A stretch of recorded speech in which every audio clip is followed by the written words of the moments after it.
listening to Unpause Your Life with Dr. Callie Estes and Master Coach Jenny Fontana, founders of the Life Coach Method. Each one of our uplifting and deep dive episodes is geared to help you tackle the things that hold you back from having the most magnificent life you deserve. Sit back, relax, and prepare to be coached.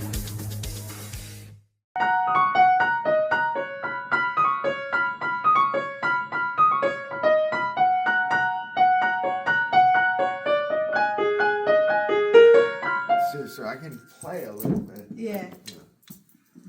I don't ever pick it. I don't ever do it. But when I do, I can do it like to compose music. Welcome to another episode of Unpause Your Life podcast. I am Dr. Callie Estes, and I am so excited for my guest today. Peter DiStefano. And he is from which band? Porno for Powers and the Psychedelic Furs. So we're going to talk about addiction and rock and roll. So I am so excited for this today. Cool. Tell me a little bit about you. Well, 27 years sober. That's a long time. Yeah, it's a long time. Congratulations, by the way. Thank you. Yeah, I'm on the positive side of 27. A lot of my colleagues and people in the entertainment industry, music industry, have passed that 27 from drugs and alcohol. And so it's a special year, and I'm excited to do our thing this year. Tell me a little bit about what it's like, or what it was like, being addicted in the music space. Well, at first it was a medicine to help with stage fright, and it was fun. It was just a good time, you know. And then it turned on me, and then it became like oxygen. You couldn't live without, it was like your air. And so then it got harder to get your oxygen, and so you start doing behaviors that are inappropriate to get your oxygen. And then people, they all mean well, the business, family members and everything, because they want to take your oxygen away from you. But so you're like drowning and you're grasping at anything. And you know, I had to go through 8 drug rehabs.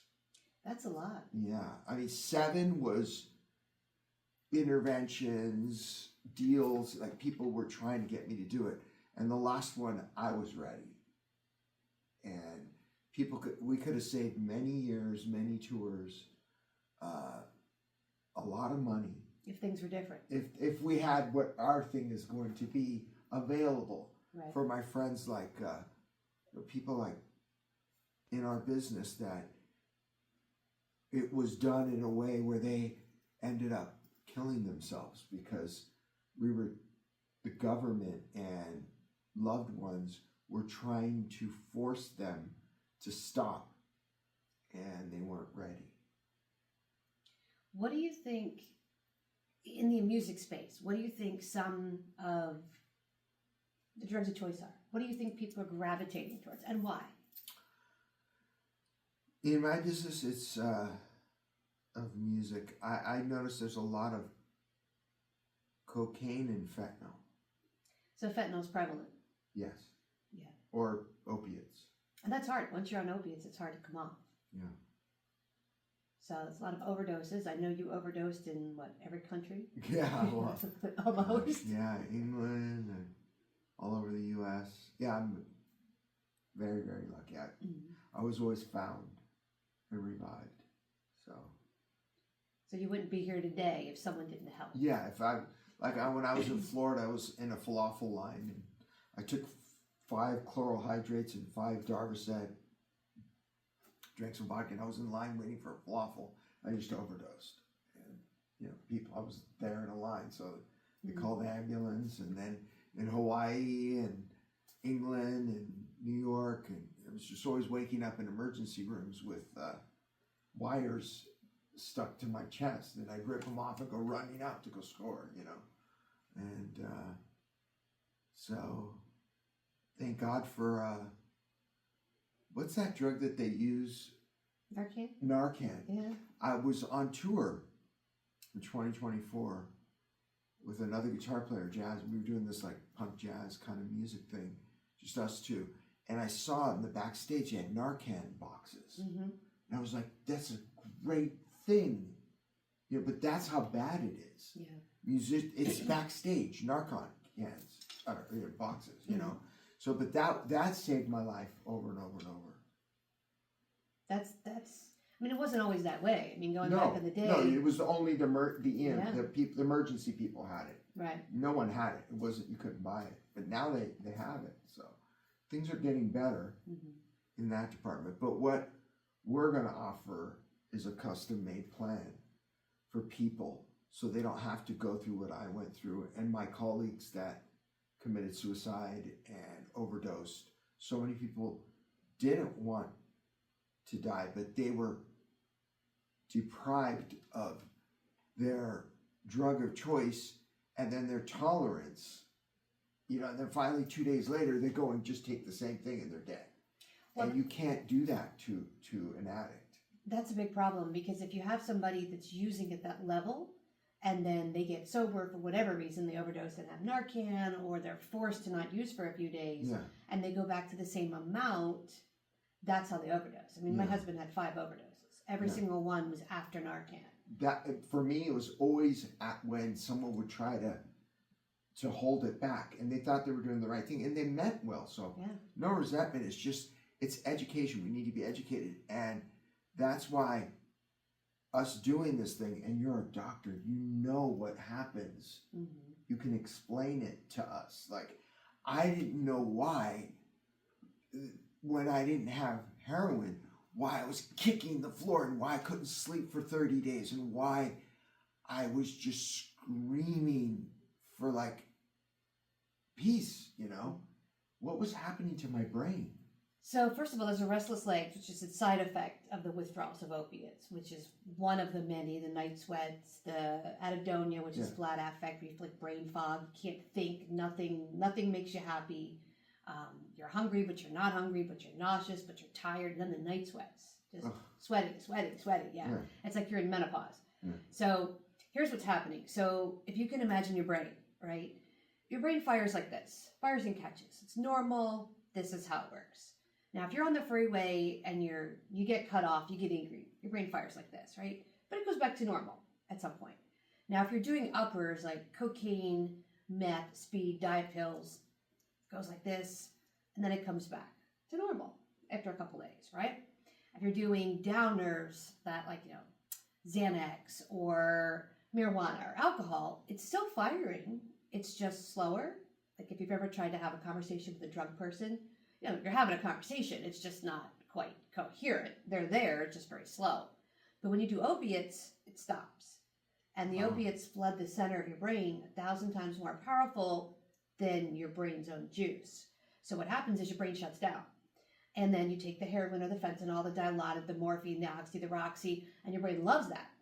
So think of it this way. You're going to go, if I said to you, we're going to go climb Mount Rainier right now, would you be ready? No. No. And if I said, we're going to do it anyway, how far would you get before you go, I can't breathe, I'm tired, I'm hungry, it's cold, I'm done? Maybe an hour, right? Yeah. No, if you're lucky, an hour, like 30 minutes. But if I said, let's go get a convertible, put the top back, get some coffee, and we'll drive up the mountain, you'd go, okay, right, easy. Your brain did the same thing. It shuts down because that opiate is the car with the cool music, with the Starbucks, just hanging out. Yeah. So the problem is when we take somebody off opiates, we can't do the same thing we would with someone on cocaine and throw them into a group setting in a rehab and expect their brain to work. And that's the model we have. And that's why it doesn't work. That's why it was 7, 8 rehabs for you. Yeah. Because you didn't have something. But if you have something that makes your brain start to fire, guess what happens? You feel normal. And it's instant. It's not, well, you have to wait 6 months to get your brain to work. It's let's give you something like a Suboxone, Nexone, or methadone, and let's get your brain to just start to fire so that you feel better. That's harm reduction. Now, you don't have to stay on that forever. You can step down from there, but now your brain is functioning and you don't have restless legs and you don't have night sweats and you feel better. And the problem is people say, oh, well, you're still using, you're still getting high. And here's the situation. Would you rather be dead or would you rather feel better? I mean, Feel better. you'd rather feel better, right? Yeah. So if it's a solution to feel better, why not? Yeah. And we have such horrible stigma around, well, you're still getting high, or you're still taking that drug, or you're still drinking, but you're doing it functionally. But if you're functioning and you're having a beer or two at night, what's the problem? No problem. But our society says, well, you're still using. But if you're functioning, you're not getting a DUI, and you're still going to work, and you're still paying your bills, but you're having a glass of wine with dinner, what's the problem? There is no problem. That's beautiful. But society says, yeah. yeah, So our thing, we can help people. We can to help find people. the right custom plan for their life, for their peace. And still feel good. Yeah. Still feel productive. Yeah. And not have that stigma, I'm a bad person because I can't kick this drug, this alcohol, this vice, this problem. Because that's what society tells you. See, if we would have had this back when my colleagues that blew their brains out or hung themselves, or if we would have had this, for me, there wouldn't have been so many tours canceled. And a lot of people got hurt, families, financially, and stuff, because we had to cancel tours to throw me in rehabs. When I wasn't ready, I still wanted to tour. But if somebody would have gave me medication just to keep that thing going, and I could have got through, and then when I was ready, then, because I wasn't ready for 7 rehabs. But on the 8th one, I went in myself. No one planned it for me. I decided to go in, and I did it. And then I've been sober 27 years. So what we provide is a course of action for people to custom make their journey. So when they're ready, they can be totally sober like me, 27 years or more, or they can stay comfortable and function in society if that's what they choose to do. It's choice. We're here to give you choice. In the rehabs, they didn't give you choice. You're either this or you're out. In these recovery things, you're either in or out. And for my colleagues, they would say they shame you, and you feel shamed. And there's been suicide because of that. And so there's no shame. It's just finding what works best for people. For me, it would have been great to have moderation management to get through my tours and everything that I needed to do to fulfill, to not hurt a bunch of people. To function. Mm-hmm. And then I had downtime and I was able to go and do what I wanted to do, which was to be completely sober. And this is what works for me. And so that's what I'm really excited about with our thing, that it's not one mold fits all. Like, we're going to work with different people, and there's 4 stages of alcoholism and drug addiction. I'm a stage 4, and I figured that out, and I'm doing what I need to do for my peace and happiness. And we can help people at any stage, and that's what I'm really looking forward to our thing. So let's talk about this for a second. So you said stage 4, so that means you don't do anything. You don't drink, you don't do marijuana, nothing. Okay. But you do have friends that can have a glass of wine or smoke a joint and not end up in the ER. Well, I went through your class. I became a certified recovery coach. Thank you for this education. You're welcome. And I had code of ethics training, harm reduction training. Yeah. You gave me those certificates. And so I've been working with a lady who drinks like a lady. And she was a blackout drunk. And they were throwing her rehabs, doing this. And I found out that she had trauma. And so we addressed her trauma, worked through it, and now she drinks like a lady. She's not a stage 4 alcoholic. And then I have somebody who was addicted to heroin, was about to kill himself. And I said, just go get a joint. I don't care how you've been sober 15 years, go get a joint. You're not going to kill yourself. So I got a joint. Now he's been smoking weed for 10 years. No more. He still doesn't do heroin. And he's functioning. He's a teacher. teaches kids, and smokes weed's legal now. So it works. Thanks to you, I'm able to give people what there was no one to give me when it was either you're in or you're out. Right. And it was terrible, and I was mostly out until I was ready. But, how many times I overdosed, $1 million was spent on rehabs. I had, at 25 years sober, I had to make amends to people for how much money they lost, their families, from canceling tours, So, yeah, I'm really excited for our thing. So, okay, so take me back to a tour when you're using. What's it like, just for our listeners? You're on tour, you're playing a huge stage with one of these bands that you're in, and you can't function. You can't play. What's it like having a manager or an agent like yelling at you, let's go, and... Well, the thing is that we needed enablers, people in our organization to go to the hood to get us cocaine, to go to the hood to get us heroin. And we know that's happening. And it's illegal. It's dangerous. You can get killed. It's, and no disrespect to people slinging and stuff, but it's the whole tour can be ended if police come, you know what I mean? Where it would have been so easy if our company was available to provide that service, to where we could go on a tour with them and legally prescribed medication to moderate them and get through their tour, get through their filming. You're on a movie set, and we could have a nurse that comes and brings, or recovery coaches that, you're going to be the boss on all that because you're the doctor. But, but I'm just so grateful that we've come together, and Wendy Burke is managing the company, and there'll be opportunities for employment for people to help in this company, and I'm really grateful that we're doing this. It's so needed in Hollywood. It's so needed in the music business and in the film business. Actors, directors, writers. Oh my gosh, writers. A writer was one of my very first clients, the Hollywood Hills, and they could only write drunk. Yeah.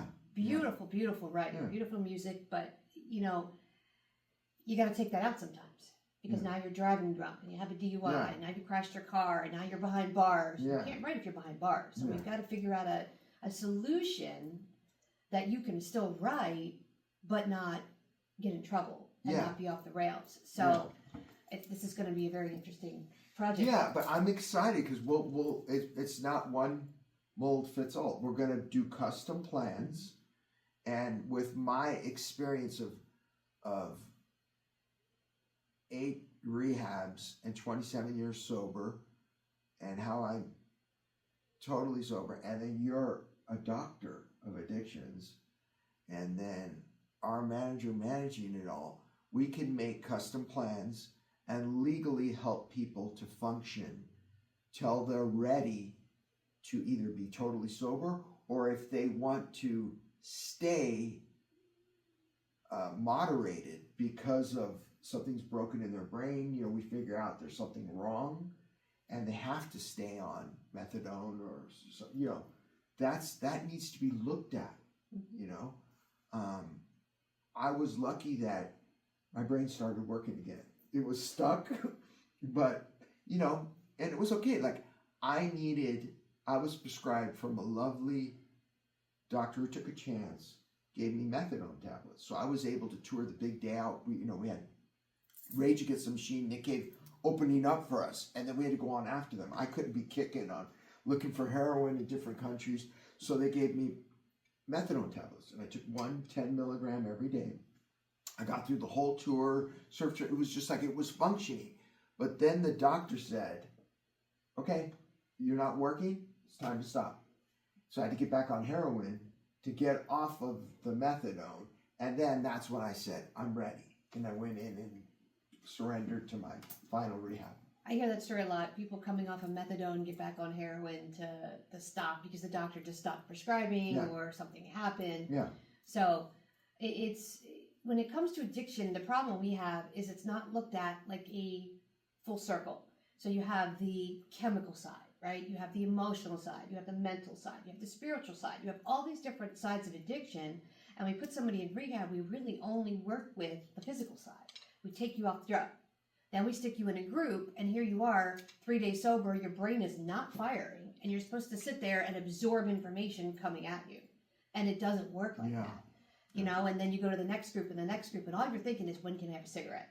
When can I use my phone? When can I get out of here? You know? And then you're counting the days down like jail, and then the problem is, your body's not ready. Your body's not physically capable of doing that. So we're not looking at the physical side, which is why people go back in again.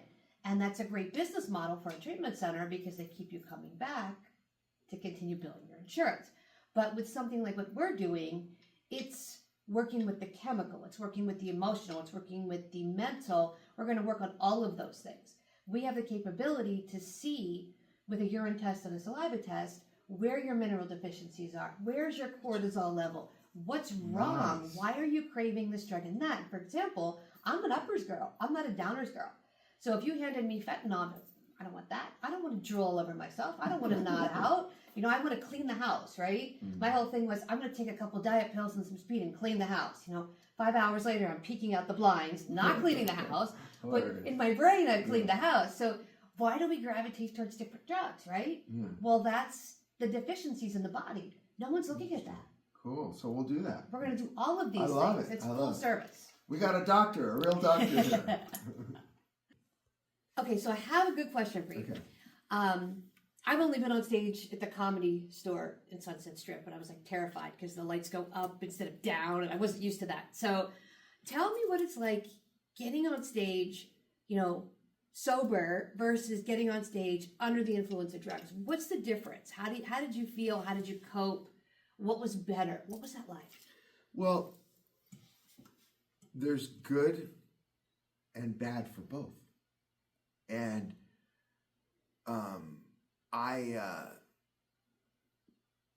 stage fright, alcohol helped that, heroin definitely helped that. So in sobriety, you have to learn how to deal with stone cold feelings of fear, anxiety. But when it comes to being aware of the band and your technique, it's better sober. But there's this looseness that happens when you're on drugs and drunk that is also entertaining. So when you're sober, you have to almost tap into, it's like when they call it flashbacks. You have to have that flashback to bring out that snaky, smooth kind of thing that drugs and alcohol bring in rock and roll. And when you're on drugs and alcohol, you have to work on hitting the right note and being tight and listening. So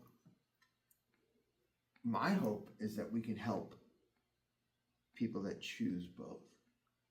I'm going to be sober. We'll help you with stage fright, with how to loosen up and have flashbacks. And for people that aren't ready or want to moderate, we'll help them to get tight. Does that make sense? That makes perfect sense. So it's like, if you go back to the 80s and you look at the band Motley Crue, right? They weren't the best of musicians, and they openly admit that, but they were such stage presence because of all the drugs and the alcohol, and that was their whole motto, and people bought into it. But when you look at the quality of the music, it's like, well, you guys were so fucked up that your music wasn't top of the line. But if somebody could have like leveled that out, it would have been a better musical experience. So we're talking about giving people the ability to perform, whether it's acting, music, singing at the level you want to, which is giving that performance, but still feeling good inside and not afraid to get out there and do it, or in your head, or so worried that you miss the note or miss the line because you're worried about something because you have those inner feelings. So we're going to cross those two and make people feel comfortable and functional while getting where they want to go. Yeah. I just think that there's too much, that's bullshit. That, that whole thing. Let's be open-minded. I'm sober in a program 27 years, Some people look at me as like a sober Nazi or whatever, like I'm not. Yeah. I'm for using whatever you need to get through.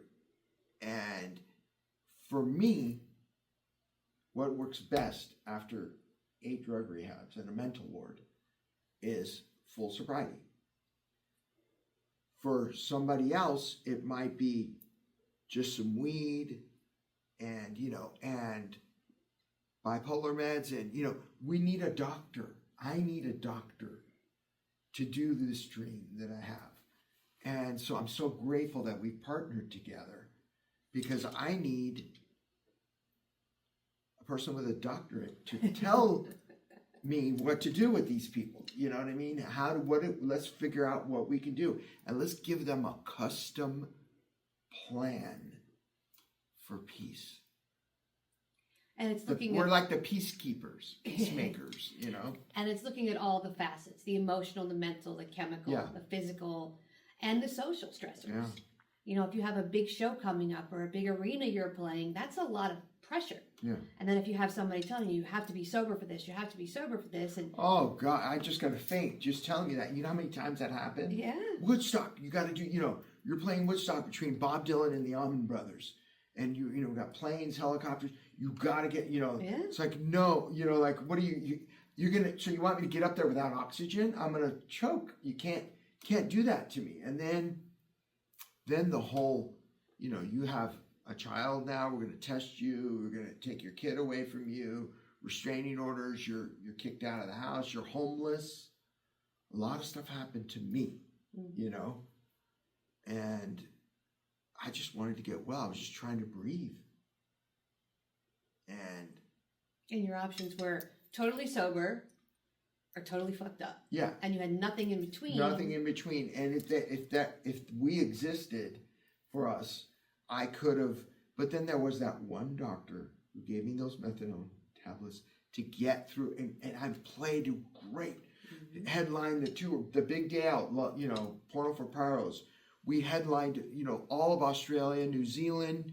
It was very successful.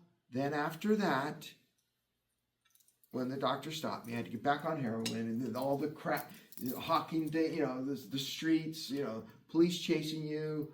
And then finally, this beautiful man named Bob ran into him on the street. He goes, "Are you ready?" "I'm ready." And that was the end. I never looked back. He was a wonderful guy, and he was doing what we're doing. He was the first one, and he was helping a lot of people. And then him and Dallas, they're both up in heaven there, wherever we go after we leave. But Bob and Dallas, they helped a lot of people in my business. They helped me. They helped many actors and musicians and bands and writers and directors and producers and just people out of the business too. And he was doing this, him and a lawyer, and I want to take over and do this, what him and Dallas were doing, but with a doctor and a manager. So I think one of the biggest problems, and I know this from personal experience because I was married to a drummer, it was in multiple bands.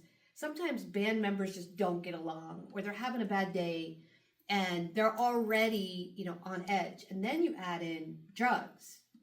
And then you get on stage and it gets crazy. Yeah. I'm sure you've seen your share of fights being in bands throughout history. When I was a child, I was 13 years old. I hit another guitar player from jealousy, but I was 13. You were 13. And so this business, we're treated like children. We're spoiled. We get everything we want. And people clap for us. So you throw tantrums. And drugs and alcohol don't help tantrums. Yeah, that's true. And so if you can moderate your using, it helps to moderate your tantrums. So you're leveling out the brain by moderating. That's what you mean. The brain isn't up and down and up and down and, you're high, you're amazing, and then as you start to crash. And I know sometimes people don't understand addiction and they say, well, I just don't get it, right? So I describe it this way for people that don't understand addiction. A lot of people eat sugar, right? And if you go and you have a donut, what happens, you're thinking about a donut, you pull in, you're like, wow, I'm going to have this amazing donut. It's going to taste good and it's going to be fresh and sweet, right? And then you eat it and you enjoy it. And about 30 minutes later, what happens? You crash. Right. And you're cranky, you're irritable, everything bothers you. The red light's too bright, the red light's taking too long in the car, the phone's ringing, the volume is too loud. Why is everybody calling me? All because the sugar crash, right? Well, sugar has almost the same chemical makeup as heroin. So it's technically could be an opiate. So your body starts to go into withdrawal. And it's similar to this. If you use and you get on stage and you don't have enough, or it's not the good quality, you're going to perform and behave as if you're detoxing, which is uncomfortable. And then as that starts to happen, everything around you gets irritable. The sounds, the sights, this person's doing that. So all of these things are happening. And it's like your life is on full volume, and we want it to be even. We want things to be comfortable for you. So you're not in that constant, I want that sugar donut, and then, oh God, I'm crashing. Oh, I want that sugar donut. Oh God, I'm crashing. Yeah. It's this, constant. And if you see people that do a lot of sugar, what do they do when they crash? They have something else. Let me have a Snickers bar. Let me have a Coca-Cola. I'm going to level this out because I feel crappy. And then trying to come off sugar, the detox is almost the same as opiates. You have the restless legs, you have the insomnia, you have the flat affect, you're just cranky, you itchy. All of it is the same. Yeah. Interesting. I kicked sugar when I was 23, and it was the worst detox of my life. It was easier for me to quit speed and uppers than it was sugar. Wow. Yeah. Yeah, I love pasta and pizza. That turns into sugar. That's right? Straight sugar. I love it. Yep. Thank you for listening, everybody. This is Dr. Callie Estes with Unpause Your Life, and my guest, Peter DiStefano, with the psychedelic verbs, which is pretty exciting stuff. So tune in for more. Check out our project. We're going to put some links up here. We're going to put the website, some bios, so you can see what we're doing, and follow us along and follow us on a journey to see who we're working with. Have a great day, guys. That's like that. Oh, I like that. I like that. That's so dark. Yeah.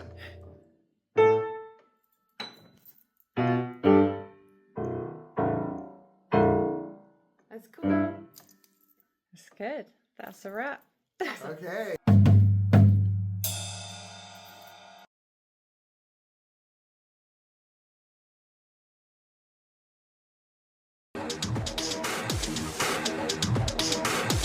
Thank you for listening to Unpause Your Life with Dr. Callie Estes and Master Coach Jenny Fontana. Head over to www.thelifecoachmethod.com to learn more about coaching yourself and how to become a master coach.